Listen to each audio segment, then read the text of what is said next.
നമസ്കാരം, എല്ലാവർക്കും പുതിയ വീഡിയോയിലേക്ക് സ്വാഗതം. 100 കോടി മലയാള സിനിമയ്ക്ക് നൽകിയ സംവിധായകൻ എന്ന് പറഞ്ഞാൽ നമ്മൾ തരുൺമൂർത്തിയുടെ പേര് പറയും. കാര്യം തുടരുമെന്ന ചിത്രം, കുടുംബ ചിത്രം ഇപ്പോൾ തിയേറ്ററുകളിൽ ഓടിക്കൊണ്ടിരിക്കുന്നു. ചിത്രം 100 കോടി കളക്ട് ചെയ്തു. മലയാളത്തിന്റെ മഹാനടനായ, തലമുറകളുടെ നായകനായ ദ റിയൽ ഗോട്ടിനെ വെച്ച് ചെയ്ത സിനിമ വിജയകരമായി മുന്നോട്ട് പോയിക്കൊണ്ടിരിക്കുന്നു. അത് തുടങ്ങിയിട്ടേ ഉള്ളൂ, വിജയം തുടക്കത്തിലേക്ക് എത്തിയിട്ടേ ഉള്ളൂ. ഇനി ഒരുപാട് ദിവസമുണ്ട് മുന്നോട്ട് പോകാൻ. അതേ സാഹചര്യത്തിൽ നമുക്ക് പുതിയൊരു ചിത്രത്തിൻ്റെ ടൈറ്റിൽ പോസ്റ്റർ അദ്ദേഹം അനൗൺസ് ചെയ്തിട്ടുണ്ട്. ഇതിൽ ഇപ്പോഴത്തെ യൂത്ത് പിള്ളേരുടെ നായകനായിട്ട് കൊണ്ട് നടക്കുന്ന ഫഹദ് ഫാസിൽ, നസ്ലിൻ, അർജുൻദാസ്, ഗണപതി. അപ്പോൾ ഇവരെല്ലാവരും കൂടി ചേർന്നിട്ടാണ് പുതിയ ചിത്രം വരുന്നത്. നമുക്കറിയാം, നസ്ലിൻ അത്യാവശ്യം വിജയ ചിത്രങ്ങളുടെ ആളാണ്, യൂത്ത് സ്റ്റാറാണ്.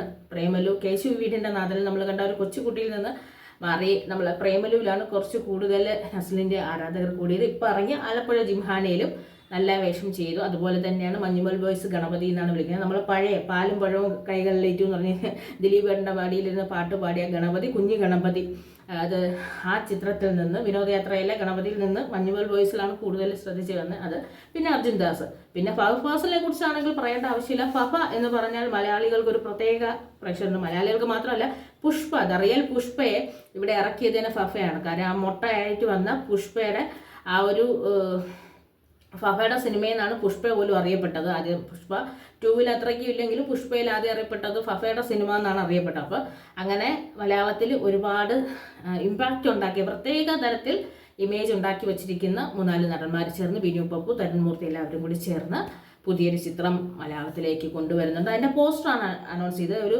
ശരിക്കും പറഞ്ഞാൽ അവരൊരു നല്ലൊരു നിമിഷം കൂടിയാണ് അവരുടെ ജീവിതത്തിൽ കടന്നു പോയിക്കൊണ്ടിരിക്കുന്നത്. കാര്യം അവരുടെ ചിത്രം ഇപ്പം മറ്റേ ടീംസിൻ്റെ ആലപ്പുഴ ജിംഹാന തിയേറ്ററിൽ നന്നായിട്ട് ഓടുന്നു.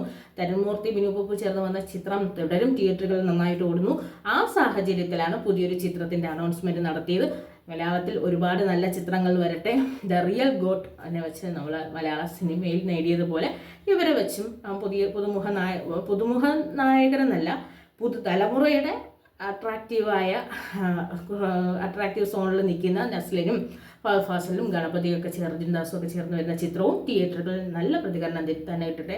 തരുൺമൂർത്തി എന്ന സംവിധായകൻ്റെ കരിയറിലെ ഏറ്റവും നല്ല ചിത്രങ്ങൾ ചെയ്യാൻ കഴിയട്ടെ. ആ ചിത്രത്തിൽ ഒരെണ്ണം തുടരുവാരി, അടുത്ത് 2-3ാമത്തെ ചിത്രമായിരുന്നു തുടരും. ഈ അടുത്തൊരു ചിത്രമായിട്ട് ഇതും വരട്ടെ.